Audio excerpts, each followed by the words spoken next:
There are 3 Toyota SUVs sitting on dealership lots right now that could cost you tens of thousands of dollars.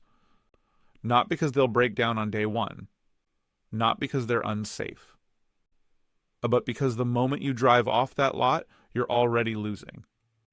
Depreciation, buyer remorse, repair bills that hit you right after the warranty expires. Toyota has built its entire brand on trust, on reliability, on that idea that you buy a Toyota and you never look back.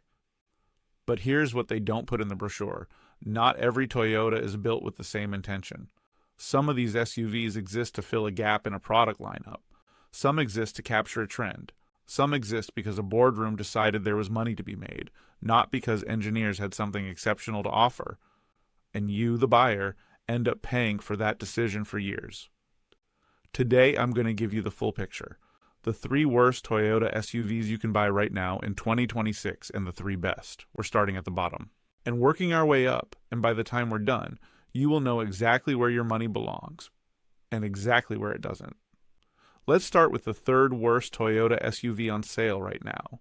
And this one stings because on paper, it sounds interesting. The Toyota Crown Signia. Toyota took one of their most storied nameplates, the Crown, and decided to stretch it into a crossover. The problem isn't the name. The problem is the identity. This vehicle doesn't know what it wants to be. It's not quite a sedan. It's not quite an SUV. It sits in that uncomfortable middle space where compromise becomes a feature. And that never works in your favor as a buyer. The proportions feel awkward in real life in a way that photos don't fully capture. The roofline slopes in a way that eats into rear headroom and cargo space. 2 things that people actually buy SUVs for. The driving experience is soft, disconnected, and lacks the kind of engagement you'd expect from something wearing a premium badge. And here's the real financial danger. Niche vehicles depreciate fast. When it's time to sell, the pool of buyers willing to pay for a confused product shrinks dramatically. You paid premium money for something positioned above the mainstream lineup. You'll recover a fraction of that when you sell. The Crown Signia isn't a bad vehicle in isolation. It's a bad investment in context. Now, we move to number 2 on the worst list, and this is where things get more serious. The Toyota Sequoia. Before you close the video, hear me out. This is not a knock on its size or its capability. It's a warning about complexity. The current Sequoia runs an iForce Max twin-turbocharged hybrid powertrain. On paper, that sounds impressive. In practice, it introduces a layer of engineering complexity that full-size truck and SUV buyers have never had to deal with before. Turbocharging and hybrid systems together in a heavy work-focused platform create a scenario that reliability data hasn't fully written its verdict on yet. And here's why that matters so much. The Sequoia is expensive. We're talking a vehicle that pushes deep into the $70,000 and $80,000 range depending on trim. When something this expensive develops a drivability issue, inconsistent throttle response, hybrid system quirks, efficiency that doesn't match the EPA estimate in real-world use, every one of those problems is amplified by what you paid to get there. Out-of-warranty repair costs on complex turbocharged hybrid systems are not small numbers, and the driving experience itself draws criticism. It doesn't feel as refined as the price suggests it should. For a vehicle at this price point, you should feel complete confidence every single time you get behind the wheel. The Sequoia right now does not give you that confidence. It gives you question marks. And now, the worst Toyota SUV you can buy in 2026. Number 1. The Toyota Venza. This one isn't just a bad buy. It's a trap. The Venza is a discontinued model. Toyota has already signaled that this vehicle has no future in their lineup. There are no next-generation plans, no major updates on the horizon, no trajectory, just existing stock being sold to buyers who haven't done their homework. Think about what it means to buy a vehicle that's already been cut from the future. Resale value requires demand. Demand requires relevance. When a model is phased out, the used market knows it immediately. Private buyers know it, dealerships know it, auctions know it, and they price accordingly. The depreciation curve on the Venza is steeper than almost anything else in Toyota's current lineup. You might see it on the lot at what looks like an attractive price, maybe even a deal, and that's exactly the psychology they're counting on. Short-term deal, long-term regret. The Venza isn't terrible to drive. It's reasonably comfortable, the hybrid system works fine, the interior is decent, but none of that matters if the vehicle you're driving is becoming irrelevant in real time. Buying a discontinued model is buying a shrinking asset. That's not a car purchase. It's a financial mistake with nice seats. Now everything changes. Because everything we just covered, the identity crises, the complexity risks, the dead-end investments, all of it is the result of Toyota building vehicles around a market gap rather than an engineering vision. The best Toyotas don't come from a boardroom asking what's missing in the lineup. They come from an engineering team asking, what can we do better than anyone else? That's a different conversation, and it produces different vehicles.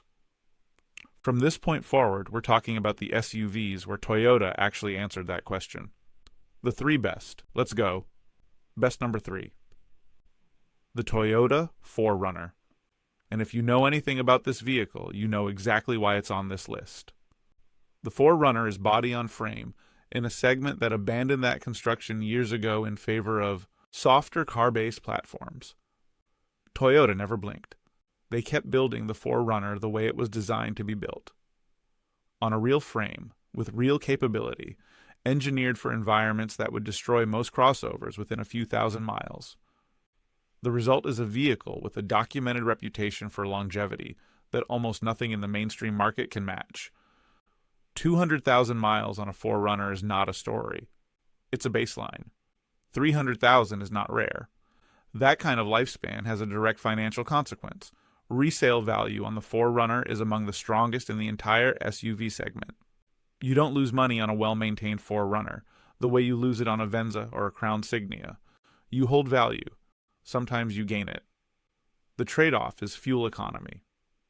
The 4Runner is not efficient, and if you're doing daily highway commutes, you'll feel it at the pump.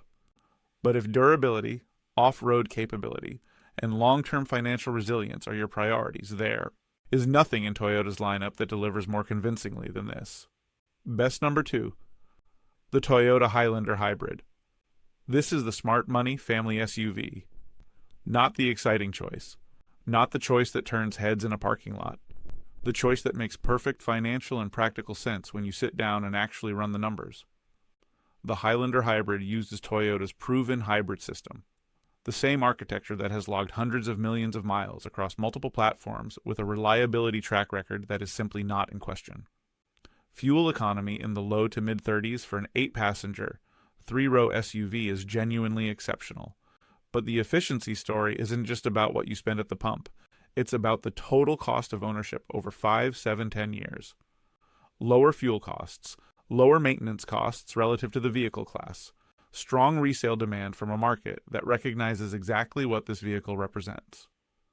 The Highlander Hybrid is not trying to be something it isn't. It's a practical, spacious, family-oriented SUV engineered with the specific intent of lasting a long time and costing you as little as possible to operate. For the buyer who prioritizes function over flash, this vehicle makes an argument that is very difficult to counter, and now, the best Toyota SUV you can buy in 2026. Number 1. The Toyota RAV4 Prime. This is where Toyota got everything right simultaneously, and that almost never happens. The RAV4 Prime is a plug-in hybrid that delivers real electric range for daily driving. Depending on your commute and how often you charge, you can go days without touching a gas station. But unlike a full electric vehicle, when you need range on a long trip, you have it. No anxiety, no route planning around chargers. Just a full tank and a hybrid system that handles the rest. The performance numbers back it up. The RAV4. Prime is genuinely quick for what it is, with a combined output that surprises people who expect a hybrid to feel slow. The driving experience is confident and composed. The interior balances practicality with quality in a way that feels intentional, not assembled by a committee. And the financial case is almost unfair compared to the rest of the lineup. Demand for this vehicle is consistently high. Resale value is among the best in the segment. Fuel savings for daily electric drivers compound year over year into real money. Incentive eligibility in many markets further offsets the purchase price. The RAV4 Prime doesn't ask you to sacrifice anything. It gives you performance and efficiency, electric range and long trip flexibility, strong resale and low operating costs. No compromise. That's why it's number one. Here's what all of this tells you, and this is the part Toyota won't say in an advertisement.